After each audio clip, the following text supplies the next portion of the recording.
तो सुबह नहीं है। হ্যালো এভরিওয়ান, কেমন আছো তোমরা সবাই? আশা করছি তোমরা সবাই ভালো আছো, আর আমিও কিন্তু তোমাদের ভালোবাসায় ঠিকঠাক আছি। খুব ভালো বলবো না, কেন কি কিছু একদিন থেকে কী যে নজর লাগলো বাবা, এত শরীর খারাপ হচ্ছে। মানে এই কদিন আগে 8 দিনের জন্য জ্বর থেকে ভুগে উঠলাম, আবার একটু সাহস করতে গিয়ে জলে ভিজে পড়লাম, মানে কোথাও যাবার ছিল সেই জন্য একটুখানি জলে হালকা ভিজেছিলাম, তাতে আবার 3 দিন থেকে জ্বরে ভুগছি। মানে একদমই অ্যাক্টিভ থাকতে পারছি না। তো এই ভিডিওটা অনেক দিন থেকে আমার গ্যালারিতে পড়েছিল, ভয়েস টয়েস কিছু দেওয়া হচ্ছিল না, তাই ভাবলাম আজকে ভয়েস দিয়ে দিই। আর এই ভিডিওটাও কিন্তু খুব ভালো ভিডিও আছে, অনেকগুলো রেসিপি আছে এই ভিডিওটাতে, তো যেটা আমি তোমাদের সাথে শেয়ার করব। তো দেখতেই পাচ্ছ, ফার্স্টে এখানে কিন্তু আমি মাছের জন্যে প্রিপারেশন করছি। এটা তোমরা দেখেই বুঝে গেছো, কেন কি প্লেটে আছে মাছ। হ্যাঁ বলো, 3টেই মাছ আছে? হ্যাঁ, 3টেই মাছ আছে, কেন কি এই মাছটা, কাতলা মাছটা যা টেস্টি ছিল, আমরা ভাজাতেই 4-5 পিস খেয়ে ফেলেছি। আর এমনি বড় বড় সাইজের কাতলাটা ছিল। তো এইখানে কিন্তু আমি বানাচ্ছি দই কাতলা, আর মনের ভুলে এইখানে আমি হলুদ দিয়ে ফেলেছি। দই কাতলাতে কিন্তু হলুদ যায় না, হলুদ দেয় না, হলুদ দিয়ে দিলে না সেই সাদা ভাবটা দই কাতলাতে আসে না। বাট আমি কোন তালে ছিলাম কে জানে, তাই একটু হলুদ দিয়ে দিয়েছি।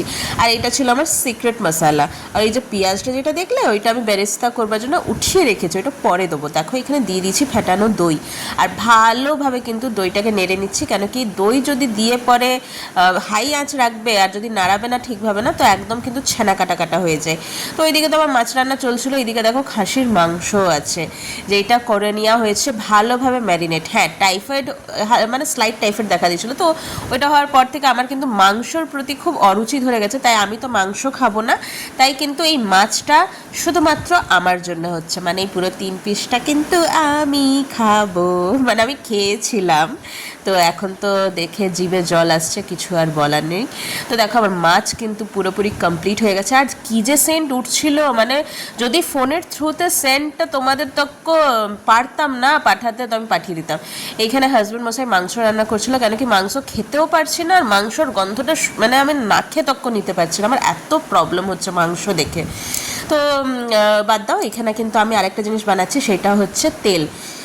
মানে তোমরা জানো সরি, তোমরা জানো, যারা আমার ভিডিও শুরুদিন থেকে দেখে আসছো তারা ভালোভাবেই জানো কি মাছ এলে আর মাছের তেল আসবে না, এইটা কি হয়। ইনফ্যাক্ট আমাদের কখনো কখনো মাছ আসে না, কিন্তু মাছের তেলটা আমরা ঠিক নিয়ে চলে আসি। এখানে মাছের তেল ভেজে নিয়েছি। আর এদিকে দেখো, এটা হচ্ছে কুইলেখাড়া শাক।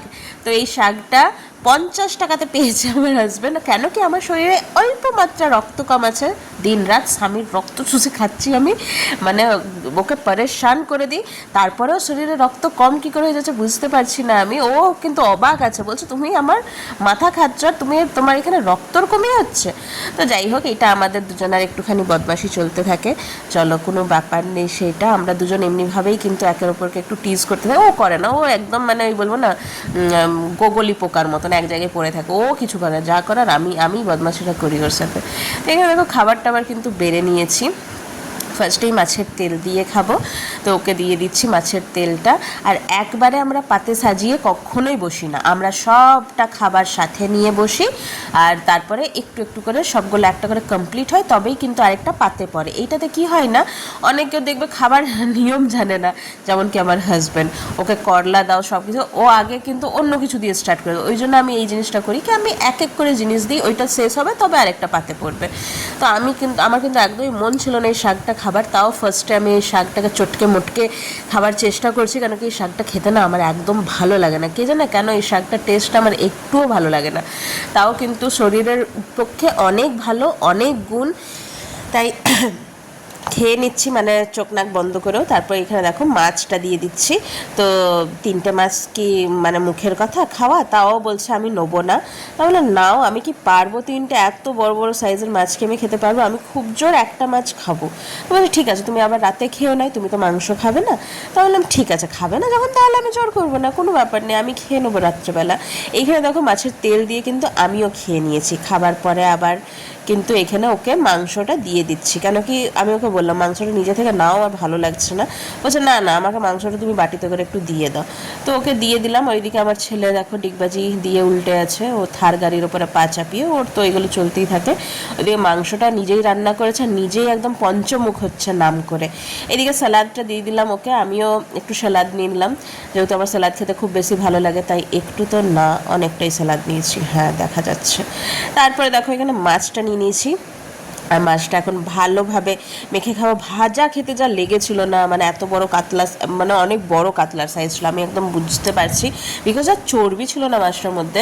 আর ঝোলটা যা হয়েছে মানে অসাধারণ, এত দারুণ হয়েছে না, আমি তোমাদের সাথে কোনোদিন ফুল রেসিপিটা শেয়ার করব।